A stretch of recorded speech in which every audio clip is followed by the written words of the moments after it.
Hey, welcome back. It is Friday on the Catholic Convert Show. And it's my favorite part of the week because that just means I have now officially less than 1 hour until I don't have to see Ed's face again for 48 full hours. It's an amazing feeling to have. No, I'm just kidding. No, Right I back love at you. Ed. You all love Ed. Ed doesn't love me so much, but No. that's all right. You know what's funny is my wife has actually seen a few of these episodes, which is really hilarious to me because I've written 10 books this year for clients, none for myself, but I've written 2 for myself that have been on Amazon for nearly half a decade, right? And my wife has never read either of them. My wife doesn't read anything that I put out for myself. Like if I write, a romance novel or whatever for a client, my wife will read those because she's like, oh, these are so good. I'm sucked in. It's great. But it's got the other author's name on it for some reason that makes it better for her. I don't know. But she won't read my work. She's like, well, if I hate it, I'm going to think less of you as a writer. But I'm like, but I wrote these other ones with as a ghostwriter. It's not the same. Anyway, it doesn't make sense to me. But my wife, she's heard some of the episodes. I don't know if she's actually sat through an entire hour of you and I talking, but she hears the way you and I rib each other. Like I'll crack on your age or whatever. And she's like, why are you so mean to your friend? And I'm like, babe, that's just how guys talk to each other, right? Like yesterday, I had to find a photographer for my convalidation tomorrow. And the guy who was originally my best man, I yanked him as my best man, said, you're now the photographer because he works at a paper. He's got like a $5,000 camera set up. You're going to be the bro, right? He's like, cool. You want video too? That was literally all he asked. You want video? No, we don't want video. Just pictures. Fine. And when I told the husband of the woman who's acting as my wife's matron for the convalidation, I just texted him and I said, congrats, bro. You're my best man on Saturday. And he replied back, awesome. This is my second time being a best man at a Catholic wedding. And my response to him was, cool. Just don't look ugly on Saturday. And my wife's like, why would you talk to him that way? But then his response was, man, I don't know how much not ugly I've got left in the tank. I'm like, we'll start scraping the bottom. And my wife is just mortified by the way that I talk to my friends and that my friends will talk to me. She doesn't understand that just for giggles, we would hit each other in the face with a chair and it would be fine. And I was trying to explain to her that's how men bond, right? That's how men are friends. Because it reminds me of the old Jeff Foxworthy joke where he's on stage, he's doing this bit, and he's like, women send thinking of you cards to their friends. Men don't do that. Could you imagine? You get this thinking of you card and you're like, dear Ned, I saw an oil spot on the floor today in my garage and it reminded me of your head. Love, Earl. Missing you very much. XOXO. Right. We don't do that. Like I women get those are all the time. astounded. Yeah. Right. I send the majority of them. But women are astounded that Exactly. men can maintain the deepest levels of friendship with nothing more than every 3 months we send each other a meme, right? And they're like, oh, he's my best friend in the world. I've talked to him once out of the last 120 days. but he's my best friend in the world. And what do? I send him memes every now and then, and he replies back with memes. And then we're good for another 90 days to 6 months. You know, if I haven't gotten a meme in 6 months, I go, okay, maybe he's decided to undergo transition therapy or something like that. You know, we take these things seriously. My wife doesn't get it. And I was explaining to her, it's like, men are horrible to each other, to their faces. But when we're separate from each other, we talk each other up. It's a very common trend that women are so nice to each other to their faces, but then they're just the rudest, worst derogatory comments about each other while they're separate. That's the difference. And so because of that, my wife is stereotypically very non-confrontational when it comes to anything that gets in her craw, when it comes to something her friends have done or her sisters have done or whatever. And she usually defers to me. She's like, well, what should I say to them? What should I do? I'm like, burn the bridge. Screw it. There's more friends out there. That's just me, right? I'm like, or go fight her. Like, or go fight her. And, sound advice. Go fight her. And then if you're still friends 5 minutes later, like guys are, then cool. It's squashed. But, obviously it's not going to work that way with her because, women are the best archaeologists in the world because they love digging things up in the past. And it would just not go well if my wife went out there and fought her friend. And so, like today, we got this text message from her confirmation sponsor. And we were under the impression that she was not going to show up to the convalidation tomorrow or the mass when my wife is confirmed. Well, me and my wife are confirmed after, because she's got a friend. Because her sponsor's from New York, but she's got a friend that lives in Boston. They don't see each other very often. And they're like, oh, we're going to be down in Charleston. So I'm probably not going to be able to make it. So we made all these other plans.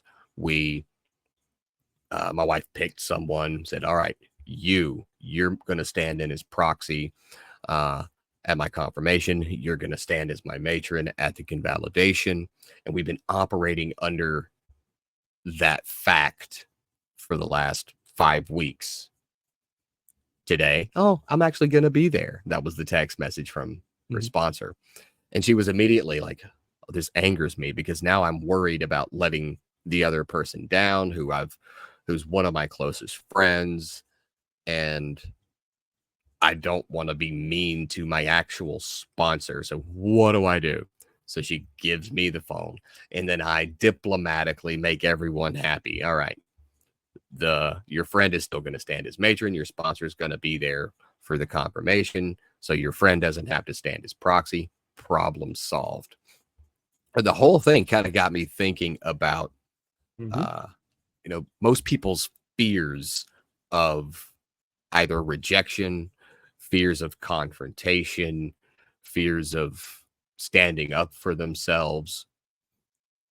And it ties in pretty well with what we see a lot of on quote unquote Catholic Twitter or social media in general, where you'll have you've got the hardcore TLM Catholics and then the hardcore Novus Ordo Catholics. And then you have normal Catholics who are like, I just go to mass, bro. Right. You've got those. And it's completely opposite to the way they are in real life. It's like social media removes a level of discomfort and risk when it comes to, being rude, being hateful, mean, combative, controversial, whatever. They can hide behind a screen. There's no real world consequences, right? Like, what are they going to do? Tweet in all caps. That's the limit of the consequences that comes from you saying whatever. And I started thinking, like, most of the way that people behave online is not the way they behave in real life. Because if it was, the world would be a much darker place than it is. And it's already pretty dark, but I'm talking we'd be in like the 37th circle of Dante's Inferno if people behaved in real life the way they behave online. Now, there's some that do. I've met them. There's I've met them and I've met their children, which is why I homeschool and won't send my kids to school with those heathens. But I I used to be the exact same way because it's so much easier to talk a big game and talk smack and join right in. You get in where you fit in kind of thing on social media. And I think that's why so many people struggle with the toxicity that's just rampant on social media, is because there's too many people out there behaving one way online, and it's completely the opposite of how they would behave in public, mainly because they lack the intestinal or testicular fortitude to behave that way in public, because there would be real world consequences. But let's say you do have the fortitude to behave that way in real life, but you still don't. Why not? Is it because you know it's wrong? It's because it feels inherently immoral to behave that way in real life? Of course it does. That's why you don't do it. It kind of goes against, the way your mama raised you to be, to put it simply. But when you get online, that filter just falls away and you want to act out and show you're behind. And I think it's important to remember that just because you're not doing it in the real world and you walk around acting like, oh, I'm this pious Catholic Christian and uh I do all of these things for my church and my family, and look at me. Everybody in the community in my parish thinks I'm a stand-up guy. But then online, you're hiding behind a screen, maybe an anonymous picture, maybe an anonymous name, or even real, but you assume nobody in the real world in your immediate circle is going to find you online. And so they're not going to see that other side of you. And I think it's a good time to remind people that if you wouldn't do it in real life because it feels inherently wrong, but you're choosing to behave that way that I see a lot of people do, in the way that I used to behave online, that is going to constitute as a mortal sin, because one, you already know it's wrong, which is why you don't do it in real life. Two, you're choosing to do it with full awareness that it's a mortal sin to behave in a lot of the ways that people behave online. Now, obviously, it's not everything. Just being mean online is not technically a mortal sin, but there are certain degrees of actual mortal sins that people carry out online that they would never do in real life. And I wonder if these people that do it have any real sense of self-awareness that they're doing it, or they're lost in the online culture. Because online culture can be beautiful and online culture can be downright ugly. I'm still of the persuasion that a person can be reasonable and intelligent. People are basically apes in a zoo throwing feces at one another, right? It's when they get together in that collective form that levels of reason, logic, intellect, they drop about 37 derivations. And you get what we see online with the weird arguments, the bad faith arguments, the just outright meanness that we see. And look, I talk smack all the time I'm probably going to have like 5,000 more years in purgatory because I talk smack to a guy who's going to end up being a saint one day. So much for being a companion. But if you won't do it in real life, why would you do it online? But I mean, I do think it's good that if you're not afraid of confrontation and you are confrontational to a degree in real life, it's a positive thing. Like, if we see our friends doing something or living in a way that they shouldn't be doing, we can't be afraid of confrontation because we're afraid of telling them, oh, well, I don't want to hurt his feelings. Okay, well, the guy's 600 pounds and he's stuffing 47 Big Macs down his, gullet every week. You need to tell him, bro, you need to unfat yourself or you die. You need to be able to say things like that. But I think it's a weird balance that you have to try to maintain in real life versus there's zero balance when most people get online and they're just absolutely hateful. And it's discouraging when you see people that you would look up to in real life or respect in real life, and then you see them behaving a completely different way online. And just know the internet's forever. Like, no one's ever going to forget anything.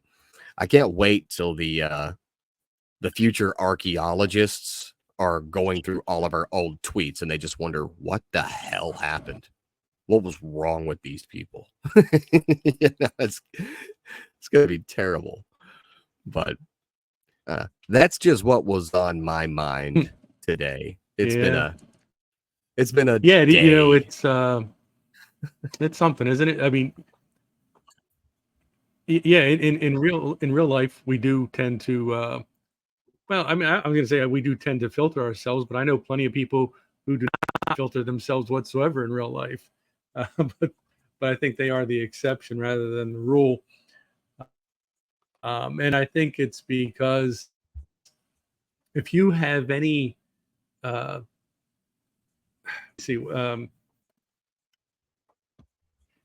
if you have any empathy and some sympathy towards others, then you tend to filter your comments in real life because you get to see their real life reaction.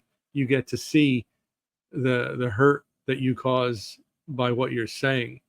And you don't want to see that, you don't want to see that you've hurt somebody. So you kind of will take a breath and you'll temper your words, your responses a little bit.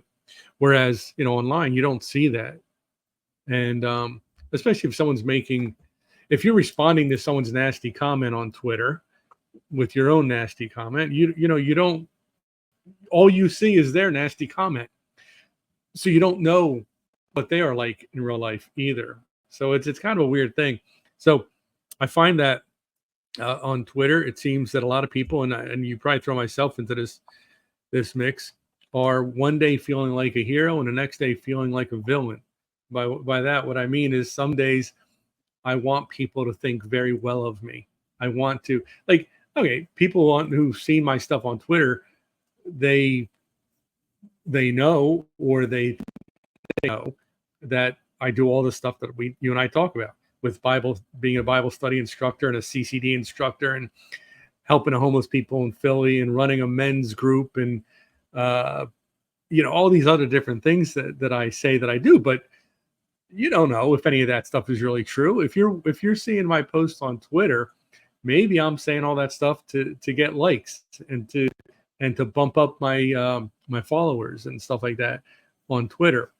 But then the next day, someone could see some of my responses to someone who attacks the Catholic Church or attacks the Blessed Mother, and then some of those comments I make probably aren't all that charitable. And so that might be your image of me if that's what you see. That, well, listen to this guy. He's pretty rough. He really needs to take it down a notch. So I think that on Twitter, sometimes you want to seem like the tough guy. Sometimes you want to seem like the world's nicest, sweetest guy. And that's the thing, though, is that social media affords you that opportunity. It lets you be who you want to be in that particular moment. So, so many of us, we ourselves in the way we want to be seen by a particular person at a particular moment. Whereas in real life, you don't really have that opportunity. If you're face to face with somebody, they're going to get a better view of who you really are, within certain limits. But I think that's one of the problems with social media, and I think that's why we have some of the issues that we do is that um, we tend to tweet in the way that we would like to be seen as opposed to the way that we really are. Um, and I mean, listen, with so many things, there's positives, there's negatives.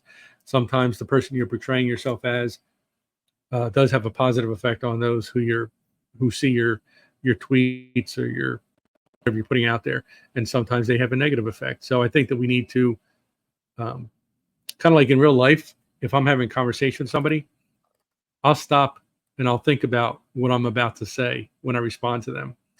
On Twitter and social media, I don't tend to do that. I tend to get, if I see something that I don't like, especially, I just tweet immediately and then think about what I've just said.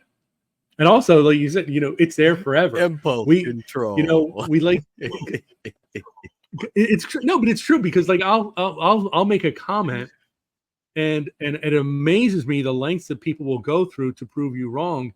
And I'll have somebody say, "Oh, really? That's not what you think, because back in October of 2015, here's what you said." And they'll have a screenshot of a tweet from October of 2015. And I'll be like, wow, I don't even remember saying that. Because that's the other thing about it is that they people want to prove that you are who they think you are as opposed to who you really are. So they will dig and they will dig and they will go back through your Twitter feed for 5-10 years and find something that you said that you probably wish you hadn't said, and they will bring that back up. So it's best, I think, just from the onset, when you are going to put something out there, just like if you have someone standing in front of you and you kind of think about it before you speak on social media, you have to think about it before you tweet. I think that would be sound advice for everybody. Yeah, I can tell you right now, if I actually started just flying with immediate tweets, I would probably have double the amount of tweets that I have, because as soon as I see something that is just dumb, like a really stupid take, I will immediately hit reply or comment or whatever, and I will write out the entire thing being as straightforward and as funny as I possibly can. Right? And then when I get done writing it, I go, I can delete this now. Because I wrote it, I said it, I got it out of my system, but I don't actually hit send. I would be starting a lot more fights if I just followed through. I really hope there's not a log of all of the things that I started to type or started to send but never sent. It'd be terrible. But it's somewhere. Probably. Blame Elon. You see where you you'll type it and you'll delete it. I usually hit send and then I rethink it. And sometimes I'll go back and then you can, thankfully you can delete tweets, but then if somebody screenshots it before you get around to it, then that's a whole nother story. I've had that situation take place. Yeah, I will say that the little phrase, "this tweet has been deleted," makes all of those screenshots even funnier. And that's what I gauge a lot of things off of. Is it funny though? Is it funny? If it's funny, it's more acceptable. Even if it's bad, if it's funny, it's more acceptable than if it wasn't funny, right? And like, okay, if it's funny, then I'm kind of okay with people leaving it there because it's funny, right? That's where I gauge everything off of. If it was funny, it's kind of okay. It's acceptable. Might not be nice, but it's funny. Yeah. But no, I've had people do that to me too. You know, well, you said this 3 months ago. Yeah, I did. So what do you got to say about that? Yeah. I contradict myself often. What? Yeah, I contradict myself all the time. And sometimes I contradict myself on purpose just so that I'm never wrong. I say left is right and right is left, or I'll say right is right and left is left 2 days in a row. Then I'm not wrong if someone wants to go back and look at the tweets. If it's got to be one way or the other, hey, I'm right. Right. I contradict myself on purpose, so I'm Right. not wrong, and I don't have to admit mistakes. So much easier that way. But Oh, yes, it is. but no, like, okay, I'll give you an example here. Like the woman who is the matron, close friend of my wife, who's going to be at my wife's matron at our convalidation tomorrow, and her husband, who's going to be my best man, knew who I was before I knew who they were. And I'd never met or seen them before in my life, but they found me on Twitter. And then when we just started attending RCIA at the exact same time, I'm sitting with my wife and my sons at a table over here, and they're like over here at another table. And then they've told me this. They were talking to each other, and they're like, he seems familiar. I wonder if he's, and they're looking at their Twitter going, yeah, that's him. That's him. And so, and then they said, well, I didn't, both of them said that they didn't want to tell me that they knew me from Twitter because they're like, oh, maybe he'll stop saying the things that he always says on Twitter because now people in real life know him. And I'm like, oh, no, I don't care. I am what you get 100% of the time. You meet me in real life, you meet me on Twitter. It's 100% the same. And I've met over 100 people in real life that I first interacted with on Twitter. And I'm talking traveling all over the Eastern Seaboard on retreats or conferences.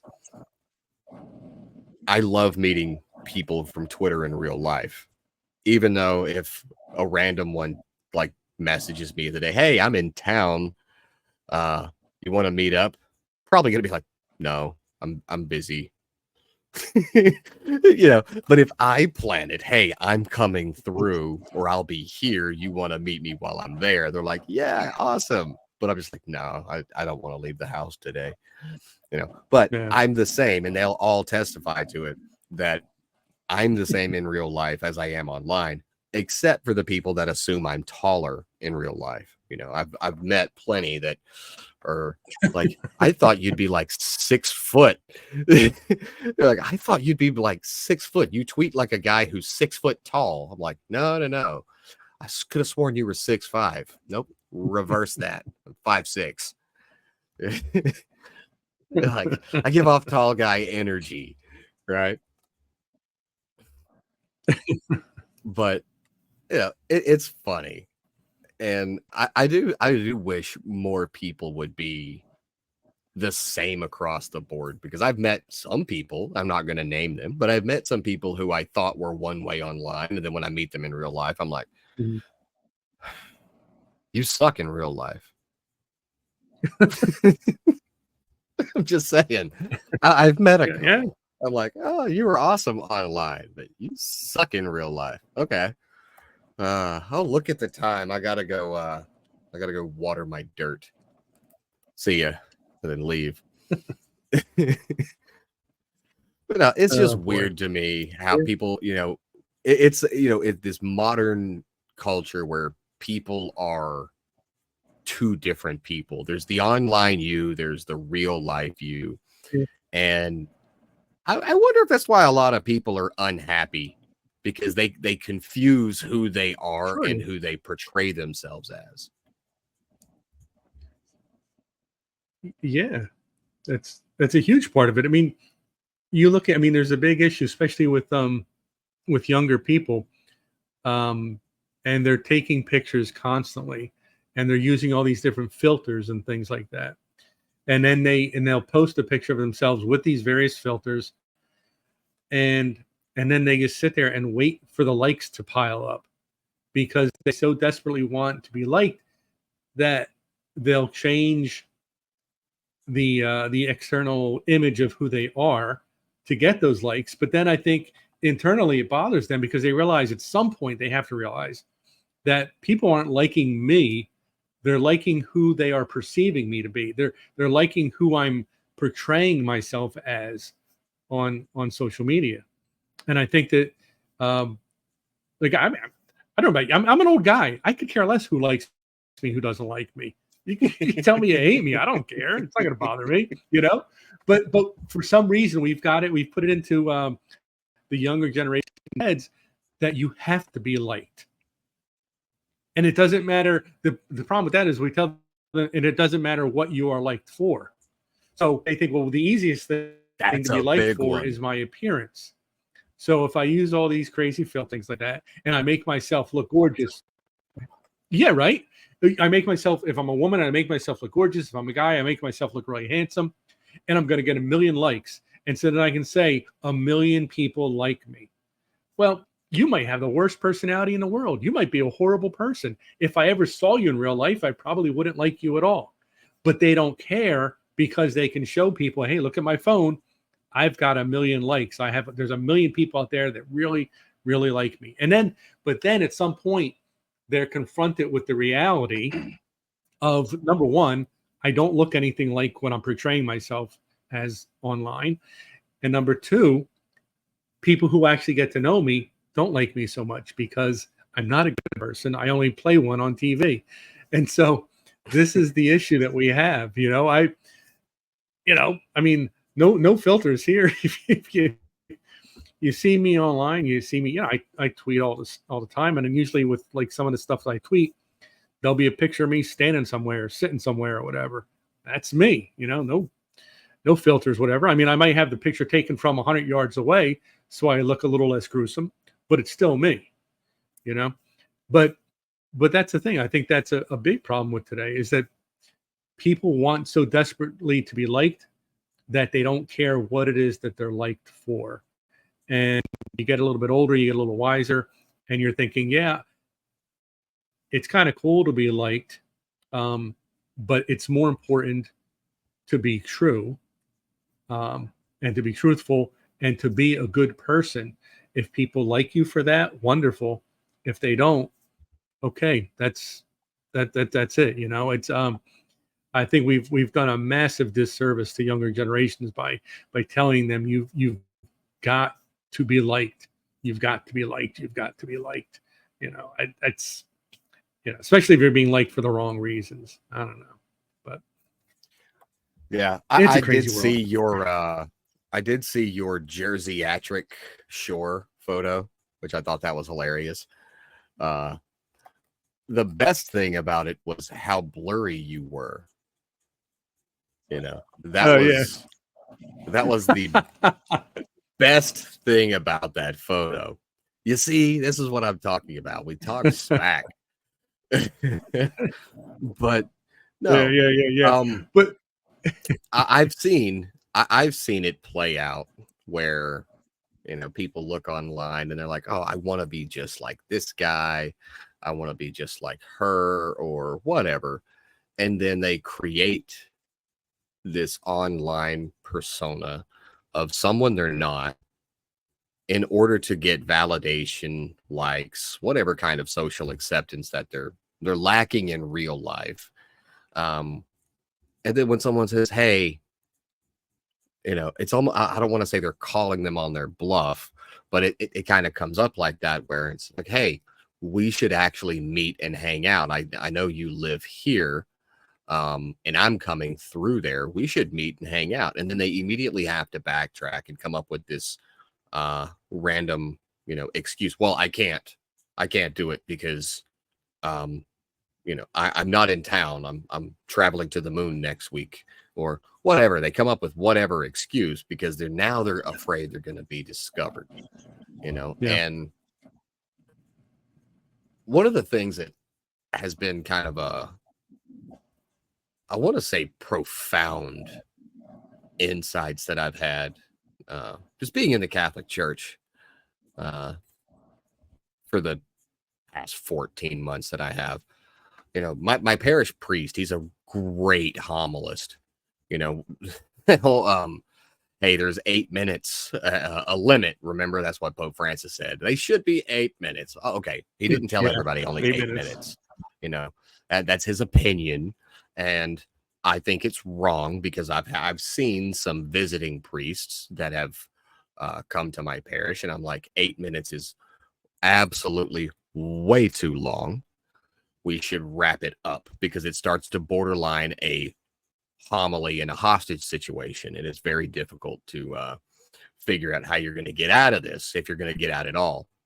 You're like, I wish they could do the homily after communion so I die in a great state of grace. It'd be awesome.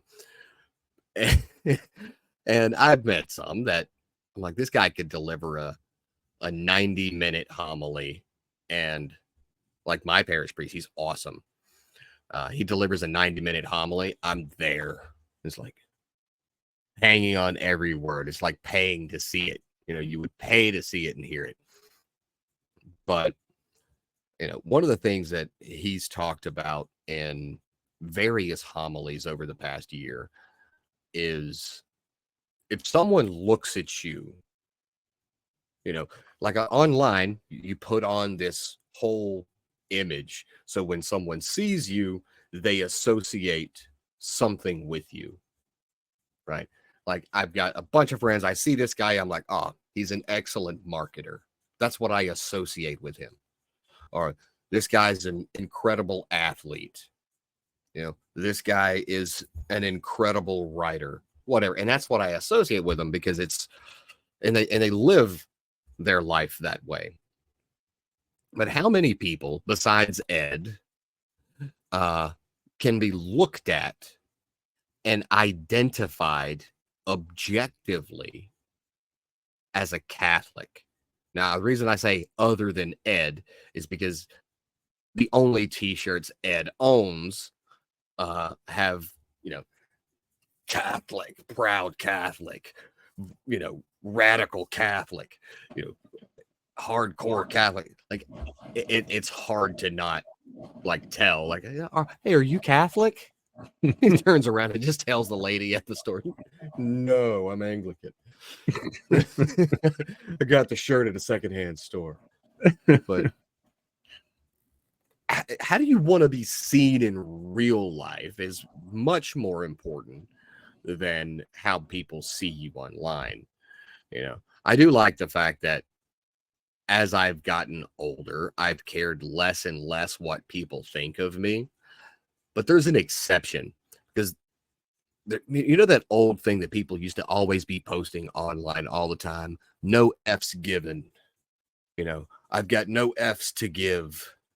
And like, that's not a good thing. No. Right? You should absolutely care about something. Yeah. Now, you shouldn't care about everyone's opinion, but you should certainly care about the opinions of the people you respect and the people you look up to. Like, imagine a husband going, I don't care what my wife thinks of me. That's okay. See you in divorce court. Imagine your priest thinking you're a horrible human being. You know what? You might have some work to do, pal. Yeah. Like, I don't care what the alphabet mafia thinks of me. Like I said, I'm on a list as a potential threat or radical that the German government commissioned this list and my name made it. I don't care what they think. They drink their beer warm. They're weird. Ooh, that's nasty. I don't care. Yeah, I don't care. But my kids, I absolutely care what they think of me. My wife, my friends,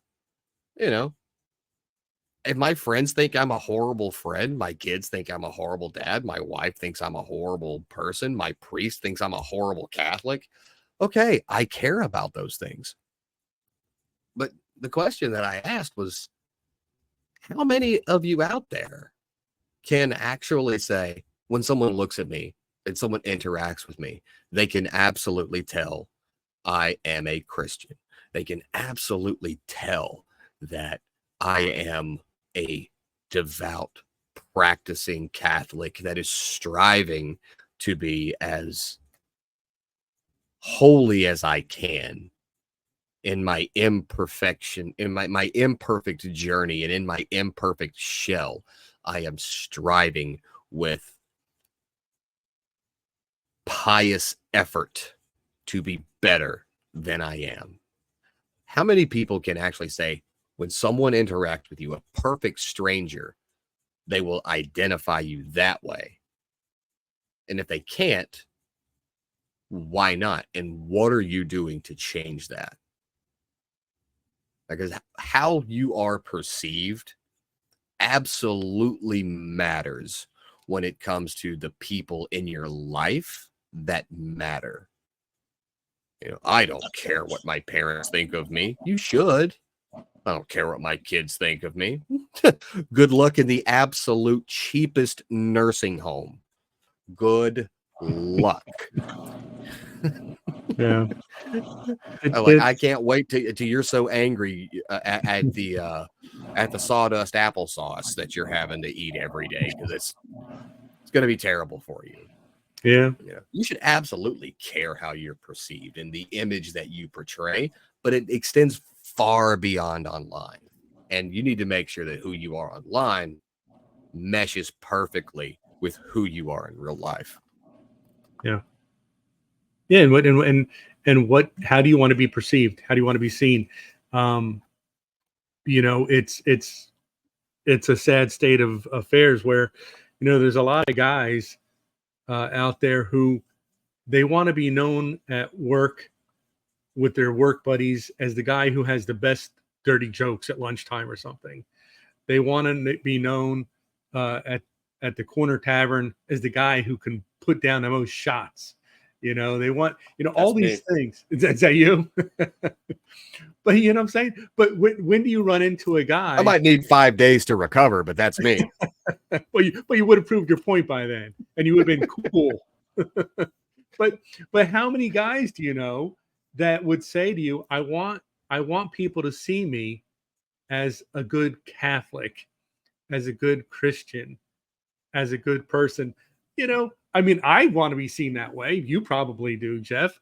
But honestly, how many guys really feel that way? You know, who want, and the thing of it is, and not because I'm acting that way so that people get that impression, but because I live my life that way, and that's what people see.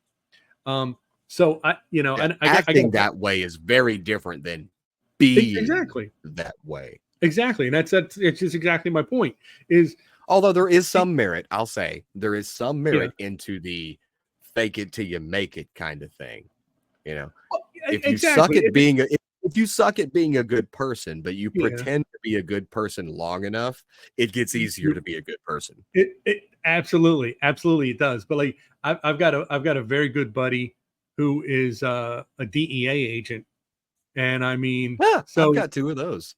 do you? So Well, and they're it's retired. oh, okay. Well, this guy's still going strong, but my buddy, and but the thing of it is that he is like, he even looks rough. He looks like you don't want to get him angry, but in reality, he's the nicest, sweetest guy you ever met in your life. I mean, I've known the guy for about 15 years now. I've never even heard him curse.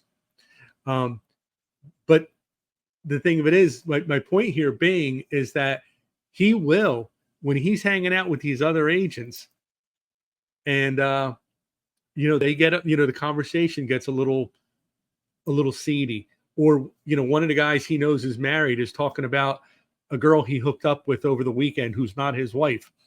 My buddy will say something, hey, you know what, that's really not something you should be bragging about. That's something you need to work on. You know, you've got a wife at home, you've got kids at home. What if they heard this story that you're telling me? I mean, this guy, he will actually confront them that way. And that's good. And it's wonderful. I mean, God bless him. But see, that's the thing. So people who see him and know him, they know him as, I mean, like when he comes down a hall, they're probably thinking to themselves, "Oh God, here comes Goody two Bob. You know, shoes. he's gonna have something to say about what we're doing today at lunch or whatever like that." But they realize that he's a good Catholic, a good husband, a good father, a good friend. They know all these things about him. They may not be happy with him when he's calling them out for their poor behavior, but at least they know who he really is. Just like you're saying, people ought to be able to see and know who you are based on your behavior, not the front you're putting up, not the things you're saying on Twitter, not the good stuff you're putting on Facebook. How many times did you see? I mean, there was another. Not the stuff we talk about on this show. Exactly, right? But I mean, there was another a couple days ago. I saw it in the news. There was another like mega church pastor who it's a very sad story. You probably saw it. I don't. I was going to say I don't want to share the name of the church or the pastor, but I don't remember the name of the church and the pastor. But I know they said that his church is one of those that has like 100,000 people coming in on Sundays, and he had been molesting a 12 or 13-year-old girl. And I'm thinking, Robert Morris. I'll say the name. Is that who it was? Okay. But Yeah. here's a guy who I might be mistaken, but I think it was Gateway Church. You know, that does sound right. But I mean, here's a guy who I saw two takes. I saw someone. Mhm. I saw the name Gateway Church. Mhm. That might be the right one. I'm not going to Google it because I don't care. Yeah. But I saw someone saying I'm at Gateway Church, and people from his church are coming over here now, or I'm here and people are leaving Gateway Church and coming over here. I don't know which one it was. I don't care. I do remember the guy's name was Robert Morris because I put him on my list of people that I never want to see in public for fear of sinning mortally. But there's the thing, though. I mean, but here's a guy who wanted, again, just like I was talking about 20 minutes ago, half hour ago, of wanting people to have a particular impression of him. So he would speak that way. I'm sure he has a Facebook. I'm sure he has Twitter. I'm sure he's praising God up and down and saying and claiming to be a very moral person because that's the image he wants to portray. But obviously he's not living that way. You know, and so it comes down to action. How are you behaving? How are you living your life on a daily basis? Because honestly, and I don't even care what people on this earth think about me. I'm going to live my life the right way because there's one person, God, whose opinion matters. So, and I'll tell you what, I absolutely hate it. I hate it when I see someone behaving, okay, let's say it as generically as I can, behaving poorly, and they get called out on it. Yeah. But then they'll say the phrase as if it's supposed to make it better. Only God can judge me. Bro, that's worse. Okay? Well, he's going to. That's absolutely worse. Not like, well, you can't judge me. Only God can. That's worse than me judging you. You should absolutely care about that, pal. Yeah. Like, stop thinking like only God can judge me is a way out of the situation. No, that is exponentially worse than the court of public opinion. Okay. Yeah. Now, if the public is judging you that way because you're behaving poorly, their judgments don't really have consequences outside of whatever social consequences or possibly legal consequences there are. The consequences of God judging you are significantly larger and more serious. Okay, so stop using only God can judge me as like a cop-out for your behavior. It's not how it works. That shit, I'm not scared of being judged. Only God can judge me. You should be friggin' terrified, pal. All right, that's scary-er. Well, I think a lot of times they invoke the name of God because they think that if they're saying that you're going to believe that he's saying when he says, "Oh no, none of that really happened. I didn't really do that thing. I didn't really behave in that manner, and only God can judge me." He's saying that, when God does judge me, I'm going to be judged okay because I didn't really do these things you're accusing me of. I mean, he's lying, obviously I they're mean, that lying. might be the case for But some people. yeah, Like if you got a wrongly convicted guy and he's like, no. God knows the truth, and I'm on my deathbed, execution chamber, whatever. God knows the truth. That might be the case. But when you've actually confessed to something, or it's like 3 or more credible witnesses have seen you do the thing, Yeah. then only God can judge me is not a cop out. I do want to go ahead and jump over to a Uh-oh. very important question. Oh boy. And that very important question is very simply, what's in Ed's basement? There's a lot of creepy stuff in Ed's basement. You know that. Well, I brought something that I find fascinating. I don't know if anyone else out there will find it fascinating, but this is, It's a rotary phone. I still use my rotary phone. This is a certificate from the Purgatorial Society. I don't know if you've ever seen these before. And this one is in a really I've cool never heard old of it. frame. You've see, there you go. And you've been a Catholic for all of 36 seconds. But the Purgatorial Society is a very interesting thing. This one is from 1942. Okay. But what's cool about the Purgatorial Society is that nobody knows about it. And it's been around since the 4th century. Because as you know, as Catholics, we certainly do believe in purgatory and its existence. And we know that it's in the Bible. It's in the Bible, yeah. It starts out in but you know, First and second Maccabees, right? It's second Maccabees. And I was gonna say, and most people, if you're a Catholic, I mean, I'm hoping to go to purgatory because I know I'm not going straight to heaven. But and as Catholic, you realize that if you're in purgatory, there's nothing you can do while you're in purgatory. You rely on people down here. So it started back in back in 336 with the Brotherhood of Constantinople. And there have been purgatorial societies around the world ever since then. Some are run by sisters, some are run by priests or monks or brothers. Some are run, I looked it up. There's actually some churches in my area here that have purgatorial societies.